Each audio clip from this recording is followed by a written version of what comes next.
it work? Here we are at the Gray Art Gallery in Williamsport, Pennsylvania. My name is Jeremiah Johnson. I'm here with Paul Kostabi, one of the featured artists of the evening here in Williamsport. He's actually had quite a few years behind making art and also music as well.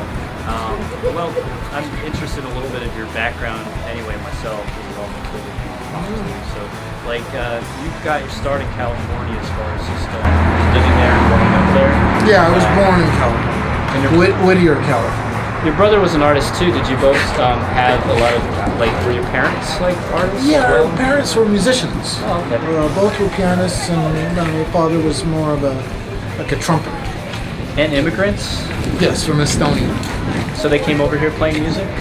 Well, they came over separately and not in Los Angeles, and then were married in Los Angeles. But they came over in the 40s as immigrants through New York and Canada.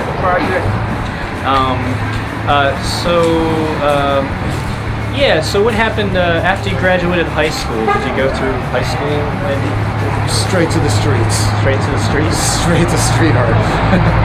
In California? Pretty much, yeah, because I was playing music, and I mean, that would be my inspiration. It was like, gangland and graffiti and stenciling and doing things, yourself for your band, for promotion. You used a lot of spray. What year was this about? Well, I graduated high school in 1980, okay. But in the 70s I was performing. Yeah, so that was when the punk rock music scene was like really exploded. Yes, and in Los Angeles, different than New York, different than England. It was its own world there, which was it turned out to be like huge compared to the other scenes. It was the commercialized scene. So the early 80s was very big. Yeah, and was art the same way? Like, as it was it parallel happening in New York City? Do you think that the same as way Los Angeles? Yeah, as Los Angeles. Los Angeles came a little later. It's such a spread out area, California. So Los Angeles had a downtown LA community with artists like Mike Kelly, Fred Tomaselli, and if something exotic came to LA, like Andy Warhol show or something, it was big news. So when did you first start making art, drawing? Drawing is actually even similar to this. I was making in high school because I was on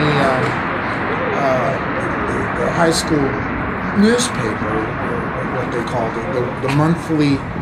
I forgot the name of it, but I was the cartoonist. So I did the cartoon, the art, the little comics. Oh, nice. So they were always like 16-panel little comic strips that basically were ramblings about nothing.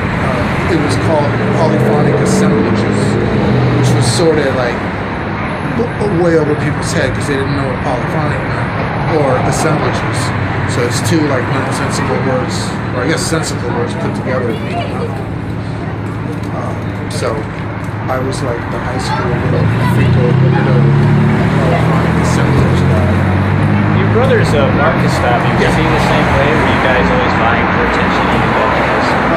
Yeah, always looking for attention. He was cutting up garden hoses and trying to sell them for 10 cents each. Or something weird like that. Yeah. So music, though, is also your other parallel that you also do a lot. Yeah. And, so did you get connected in the early punk scene back in the beginning of the 80s? You gave me a CD the other night, False Alarm. Oh, yeah. Is that one of the first bands you were in?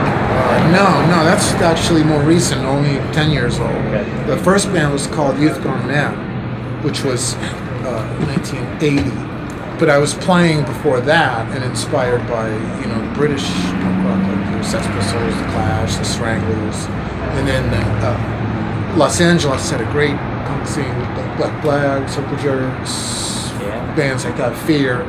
And New York had a great scene too, but I wasn't really there. They're very different types of music. Different types of music, and I wasn't really there. And I always thought like New York was kind of like an answer to England, or like maybe a more commercialized bubblegum version of the do-it-yourself ethic.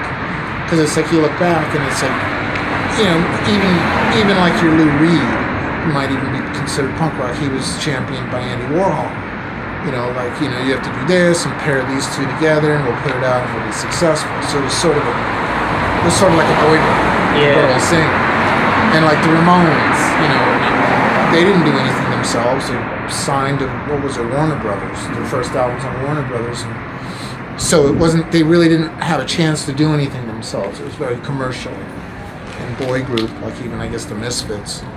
You know, it's very cartoon-like. Yeah. Whereas in LA, it was really like kids struggling to do anything any way they can and put it together and hope something happened. And there was just a lot of it. Yeah, the best idea of the scene that we got was from that Decline of Western Civilization, the Right. first documentary.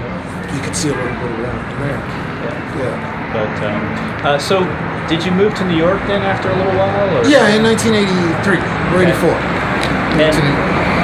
And kept making art. Kept as making well. art. And also, about the same time, I think your brother might have been taking over a little bit in the art scene. He was taking over the East Village art scene in a big way. You know, just everyone All at again once. looking for more attention. Yeah. Everybody at the same time. It was quite an experience in the East Village in the 80s. Yeah. For art and music as well. Art and so music. forth. What were some of the bands you got involved with when you moved to New York?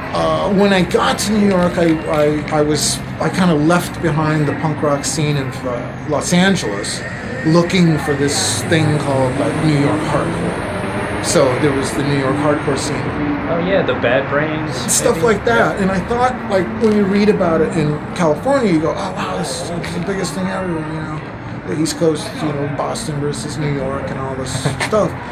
And like, you get there and it was tiny. It was like, I go to CBGB's, it's a place that holds like 175 people, and there's like 20 people there. Right? And I go, this is it? You know, in LA, it was 2,000-3,000 people with helicopters in the sky and riots and people throwing bottles at cars, you know, anger, macho punk or whatever it was. New York didn't have that. It was just like, it turns out that the kids in LA were imitating what they thought was happening in New York, but it wasn't happening at all. I saw it. So I come to New York and it wasn't what I expected. So I played around in a few bands and stuff and started a band, White Zombie, which was part of the sort of like the scum rock scene. There was like this, like a scum rock scene going, which was similar to what I'm doing with this band over here, the Damn Kids. They came from about that same time, which is kind of like dirty, crusty punks, but like it didn't have to be punk. It was like Misfits again, all over, doing everything themselves and pushing, you know, like it was nice. When did White Zombie form? Like in? We started in '85. Yeah. I didn't even been the end of '84. I remember I had a friend who had a cassette tape that said White Zombie on it. Yeah. It had a painting on the front cover of some sort. It was like a skull. Yeah. The red tongue, I believe, or was it green and black? Yeah, it was green. And Yeah, that black, was like the first an expanded version of the first 7-inch that we did. That was, I think, it had 6 songs on it. We attributed it to heavy metal at the time because you're a big. It was sort of heavy metal, but in retrospect, you listen to it, it's sort of garagey too. Yeah, it's like yeah. psych, weird, you know, a little trashy metal. Yeah. But yeah, so that was happening, and at the time there was a thing called scum rock, which were some bands like that and other bands that sort of sounded like that playing around, starting to happen. Didn't really go anywhere. A few bands eked out of it, like White Zombie. I think bands like Oh yeah, Prong. Yeah. Prong might have been around. Prong, Bands like that. They sort of maybe, COC, kind of like that. COC, Prong, White Zombie, a couple like that came from that world. And the reason, even though, because you're here for an art show, in a sense, I think that influences your work greatly. Do you believe the same as far as like the way you do your drawings and so forth? The music? Yeah. Oh yeah, like the stream of consciousness. Yeah. Way I work, like with this show here and like that painting in particular. We just kind of did it. It was a stream of consciousness. It's Valentine's. It's Paul Kostabi bringing love to Williamsport. Casey's idea for the show. And it's 2 people holding hands and a bleeding heart. Yeah, it's got a very easy feel to it as far as being very loose and very street level punk Yeah. partial punk, but also psychedelic. I can also see the psychedelic influence in your work. I know a lot of the drawings in there have a glow-in-the-dark paint on them as well. Yeah, which just simply adds forward, but it's psychedelic in a different way, not like the popular end that people usually play off of when they make paintings. So, yeah, not a lot of mushroom clouds and crazy rainbow swirling colors and scents. It's more of a raw version of it. Yeah, raw version. He seems like that artist. Yeah. But that's kind of how I work in general. I can tighten it up a little bit. It's very stream of conscious. Were you influenced by many artists throughout the years that you've been making your work? Believe it or not, I mean, this is a drawing show. When you look at the painting side, there's a different, kind of like the Cobra movement and like the brute. I don't know much about the Cobra movement. It's like Dubuffet and oh, okay, the self-taught artists. Yeah, art brute scene. So it's like, and other artists like Basquiat, of course, they're the same way. I like that. And I also it's, things to look at. Picasso, you can't go wrong with Picasso. I kind of like almost everything. It's hard, like some of the stuff that people just don't like Thomas Kincaid. I like. Yeah. I kind of swing the same way too. Everything makes it complete abstract to landscape.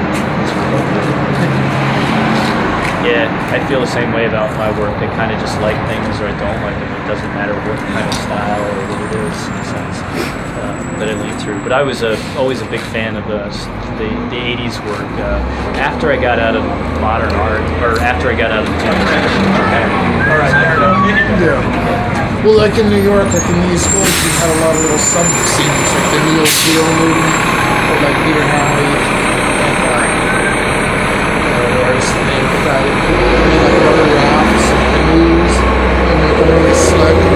it's just so not East Village. Out, but it was good. Yeah. It's like, and even Coombs. I mean, Coombs isn't even close to anything like an East Village artist, but you don't think of the East Village when you think of Jeff Coombs. Who do you have? All right. So where do you find yourself?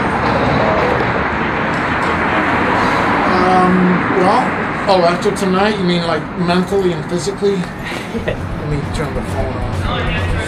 Sorry, I'm gonna just keep doing what I'm doing. Painting, playing music, helping produce bands. Got any words of advice from young people that are trying to be artists and stuff? Just keep doing. Hey, Al! We're doing.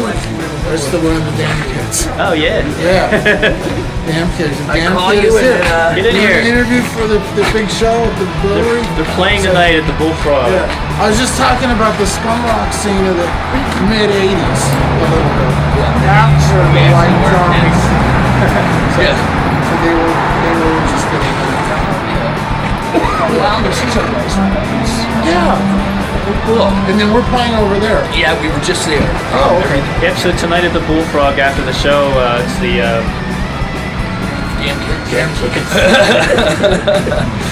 And the damn kids are playing. It's a free show, and if you missed it, well, you're missing the whole scene here that's happening right now. So, thank you.